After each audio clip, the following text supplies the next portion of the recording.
So I got an interesting question in my DMs where a guy was asking me if I thought that special forces are going to become more obsolete as the world kind of reorients from fighting, the counterinsurgency type folks against untrained militias and, improvised explosive device, all that sort of stuff, and reorients towards a more conventional threat, like Russia and China, where they're well equipped. They may have support. They may have air support.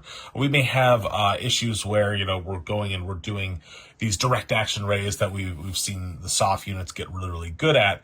And instead of just, a handful of weak militiamen, suddenly they have an actual fortified position. Suddenly they have heavy weapons. They have logistical support. They have tactical training. They may have drones. They may have air support, and maybe all the air support that you're used to having over on the soft side, you just don't get anymore because it is contested space. And that does make a lot of these direct action stuff get really risky, and it may not make sense to commit these really highly skilled special forces guys into these really risky environments where even if they are trained to the utmost, there still is so much unknown variables in these direct action attacks and raids that you just don't want to commit those guys to that sort of fight. However, what a lot of people forget is that these sorts of like cool guy room clearing, like what we saw with the when the Navy SEALs went and they got the Osama bin Laden raid done, that is not really what special forces are all supposed to do. It's certainly something they can do. It's part of the broader things where, when you need something like the Osama bin Laden raid, you need actual highly skilled operators to go in and do that.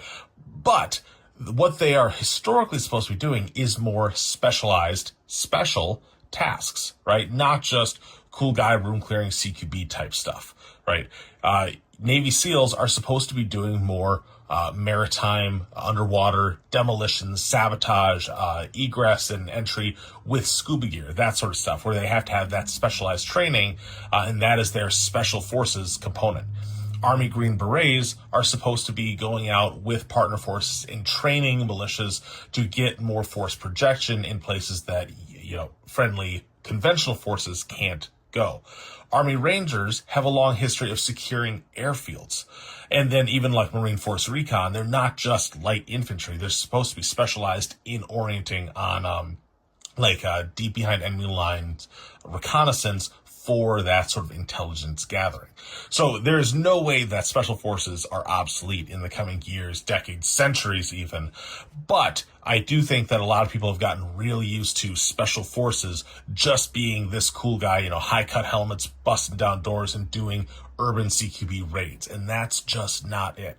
What we're going to be seeing is a much more of a return to those specializations. So the special forces can get really, really good. And not that they aren't already good, but we'll see less and less of the direct action stuff and more the orientation and the refocus on the things that make them so important to the broader strategic success of their military parent functions.